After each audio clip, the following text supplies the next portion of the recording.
Society has put women through hell for years with unrealistic beauty standards, which seemed like it totally sucked. So we said, should we do this to men too?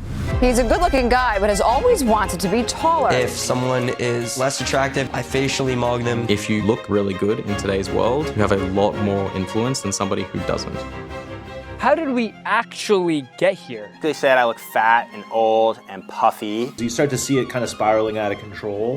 What's up, guys? I'm Shreyas. I Looksmaxxed. But this isn't just psychological and social media. If social media is where beauty culture has changed for young men, then med spas is where that culture becomes reality. These are the retail stores you can get Botox, fillers, injections, peptides, IV drips, salmon sperm, and much more. And they're everywhere. Here's one. There's a second. There's a third. And a fourth med spa, and this is just what I could find walking around our office in New York. There's about twice as many med spas as there are Chipotles in America. And much like getting double beans at Chipotle, finding out that 40% of med spas in New York State could have potential violations like having fentanyl made me shit myself. I asked a med spa director about this directly. I put fillers in it, which has a lot of risk because they can go blind. Look, I'm not just talking about the fact that guys have pills for hair loss and skincare routines. And sure, our dads didn't do any of that and think that our generation is hella good at taking care of themselves. By the way, I'm Shreyas and I make videos for Morning Brew and a show about the news investigating life's biggest mysteries. Why can't I tape a banana on the wall and sell it for $6 million? We have a bong. So are y'all f***ing or what? And today we're talking about how we even got to the point where TikTok's promoting taking a hammer to your face to create microfractures so that it heals more chisel looking can even get hundreds of millions of views on TikTok. Because who knew combining boning and smashing would create the worst of neither? And med spas being everywhere is changing the fabric of American culture. I mean, coworkers aren't even going to happy hours anymore. They're doing group Botox activities. Coworkers would rather get stabbed with a needle in the face than go to a corporate happy hour. That actually checks out. So today we're talking about America's new infrastructure of hotness. And sure, some of these things have been around for years, but now that this stuff could impact men, we should take a serious look. I mean, what if this stuff is dangerous? Deep within the internet, the Looksmaxxed community flourishes inside forums and discords like looksmaxxed.org, Lookism, and Pickup Artist Hate. And one brave journalist went in to find out what they're like by putting his own face to the test. What did you find out? They gave me a pretty bad review. They said I look fat and old and puffy, and I have round eyes, which cannot be surgically corrected. This guy did me a big favor, and he gave me a full rating for free. You can normally pay $50 to $200 for a full rating, and they made me a full soft maxing and a full hard maxing agenda to try to improve things. Soft maxing are things like diet and exercise. Hard maxing is injections and fillers and surgeries. And in his research, Charlie also discovered other techniques overlapping with the Looksmaxxing community that I wasn't curious about at all.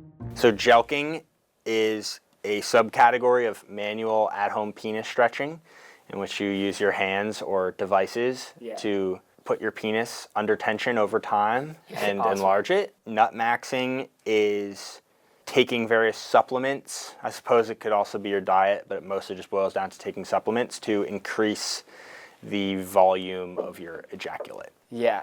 So this is Skate's first time filming a video with me. Skate, how are you feeling? I'm feeling good. Okay, great. Great. So yeah, gelking, like walk me through it a little bit more. After simply doing my journalistic duty of asking follow-up questions, I want to know how Charlie felt about what he saw. The overarching claim I could make is that people have no idea what makes them quote unquote attractive. These guys are clueless. How many women are looking at you and going, I wish his neck was thicker. Like, he would be more attractive if he obsessively worked out to thicken his neck. Yeah. He would be more attractive if eyes were a different shape. Yeah, if he cut pieces of his eyelids off so he had different shaped eyes. Yeah. No one thinks that. The overarching thing is that people have a very, very weak sense, like a fun house mirror, the sense of how they look and what they should be doing to look better. Right. These ultimately are teenage boys, clearly struggling with stuff, clearly insecure. I think we owe it to them as adults to look past it and try to see more about where they're coming from. Where are they coming from? No, like literally, where are they coming from? We know that many young men are funneled into Looksmaxxing videos and forums through self-help content.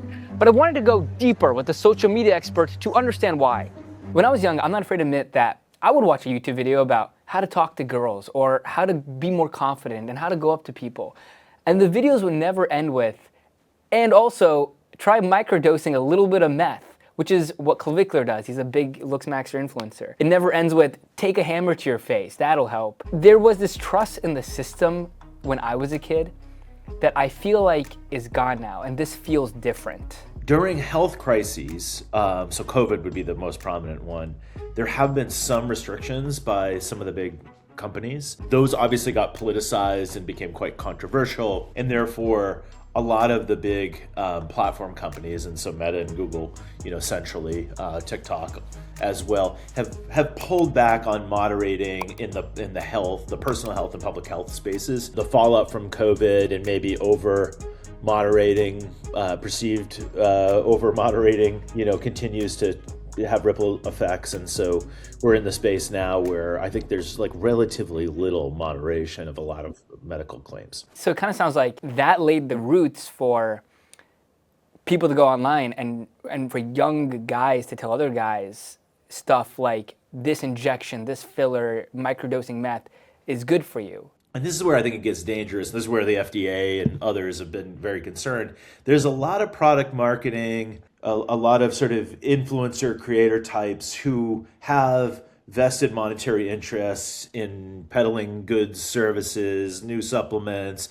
Selling supplements on social media has become super easy, especially on TikTok. With TikTok Shop, you can buy whatever an influencer is hyping up without even leaving the app. It's never been easier to buy Bad Bitch Energy Foreplay Fun Pack or Insane Lab Psychotic Hellboy Pre-Workout. Supplements like this are generating almost $2 billion in revenue a year, meaning health content on social media has never been more lucrative. That really lays the groundwork for looksmaxing and this whole infrastructure to build out of that post-COVID for young people. I think that's right. This was bigger than looksmaxing. This is a societal shift.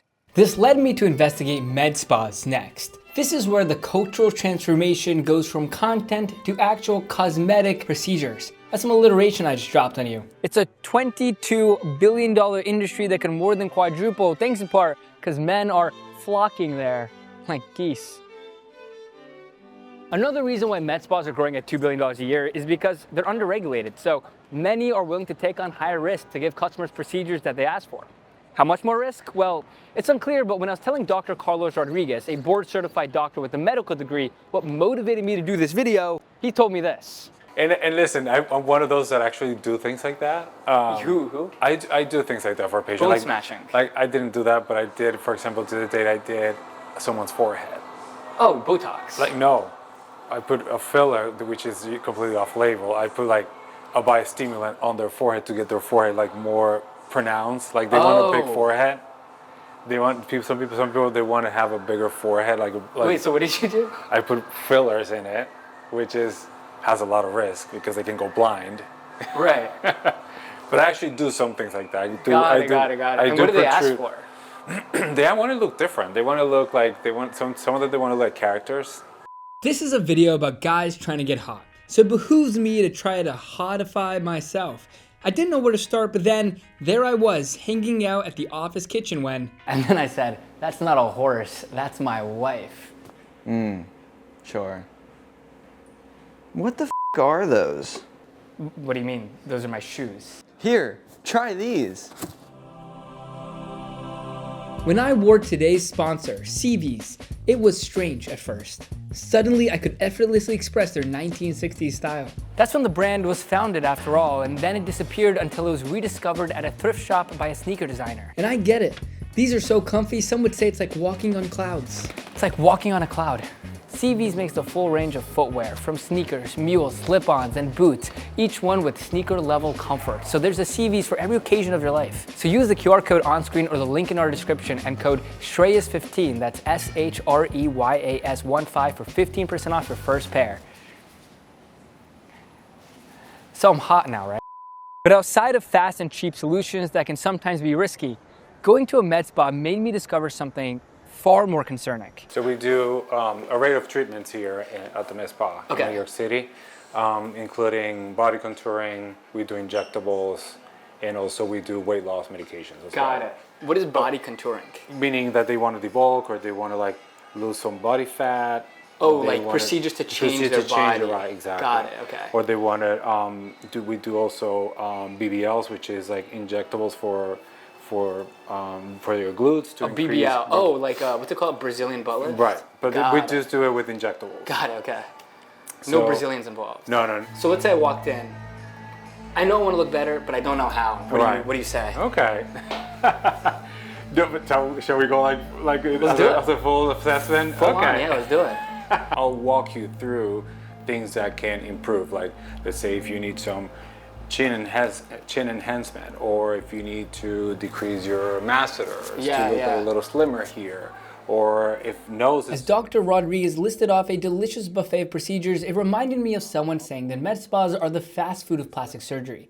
Plastic surgeons often require more training, more oversight, and are far more expensive. I know that because I talked to one and asked her the same question. So the consultation is really a conversation. I want to get to know the patient and understand, what they're looking for and how I can best help them. So one of the questions I might ask is, how long have you been thinking about doing this? And they might say, 10 years.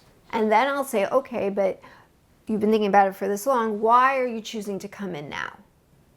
So then I have some idea about why they're doing those things. So when they're like, yes, I didn't have enough money to pay for it, and now I'm more established and I've saved up, I've done my research, then that's appropriate. Things that would not be appropriate is, my boyfriend just broke up with me, and I know if my nose didn't have a bump, then he would get back together with me. That would be no good. Yeah. Because the whole idea is I'm still a doctor, so I'm still here to make the patient better. Getting a sense of someone's mental health before a procedure can be important because, as clinical psychologist Dr. Lavelle told me, a decade ago she saw mostly women coming in with issues about the way they look. But today, I'm seeing almost an equal amount of both boys and girls, men and women, coming in for issues around eating. So in some ways, caring about your looks is more socially acceptable for men. Dr. Lavelle also told me about how what women look for when dating has changed a lot. As women are gaining more financial independence, I think men start to feel more pressure, and they might start to feel, well, am I undateable? And put this extreme pressure on themselves. To be fair, plastic surgeons offer surgeries that can change how someone looks far more dramatically. But I wanted to press Dr. Rodriguez on how he deals with situations he might not be comfortable with. So that when someone's coming in for like the body contouring procedures, and they're actually struggling with something like body dysmorphia, how do you make sure that they're actually getting the help they need that might not be physical, but actually mental? Good question. Actually, we don't have a specific service because most of them, they want certain things, and I'm gonna put that question. I mean, definitely at a med spot is not a place that we treat that situation, because we don't have like a psychology service. But if there's a patient that needs some help with that, we definitely can refer them at some point. But it's not that we have like a workflow for that. At this point, I began to wonder, as young people look for places to act on what they see online, they're gonna end up in places that wanna help them and not upsell them. Damn, that's kind of a bar. We should get that tattooed. There was a New York State investigation.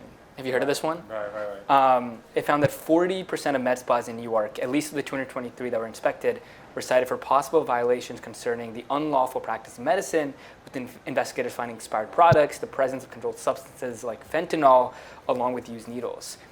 When someone sees this investigation, how do you react to this, and what should people know? Well, make sure that you go to the right place, and make sure that you have a place that have all the all the certification that they are allowed to practice in New York State. Like, how do people know before they come to your med spa they can trust this one if they see this online? Right.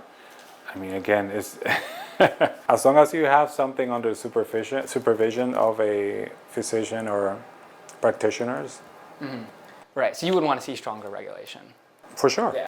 While Skinny Med Spa has doctors overseeing its locations, about 2/3 of med spas across the country don't. And less than half said they would report a complication to an actual physician if it were to happen. And that's a big problem because for even minimally invasive procedures, complication rates in med spas can be as high as 77% versus 0% at a physician or plastic surgeon's office. As thousands of new med spas open up each year, going to one for beauty advice might be kind of like going to a casino where the minimum buy-in is your face.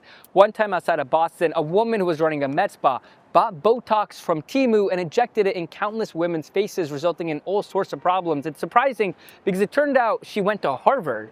But inspectors think she might have been lying because unlike most Harvard grads, she didn't know how to spell Harvard. After talking to psychologists, academics, journalists, and beauty professionals, the interesting thing to me about looksmaxing is that none of this is about looking better. It's more about proclaiming, I'm not insecure, I'm intense. The performance of strength is far more important than actually being strong. No wonder there's a little kid out there right now whose hero gets oiled up to fight old dudes and lose. While exciting innovations dominate headlines like height extension surgeries or penis enlargement surgeries, I wonder if I was a kid today, if I'd be smart enough to know what to trust. Even as a former kid turned recent adult, I wonder, what if I looksmaxxed?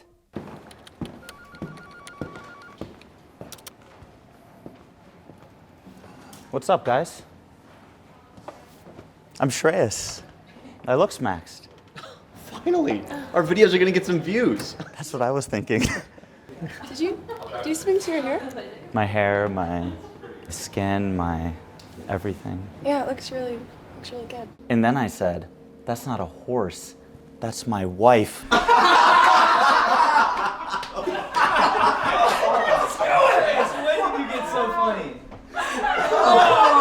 And for my next video, we're gonna investigate why Eskimos aren't buying refrigerators. Whoa. Wow. What? I never thought of that. Shreyas, that is the best pitch you've ever submitted here.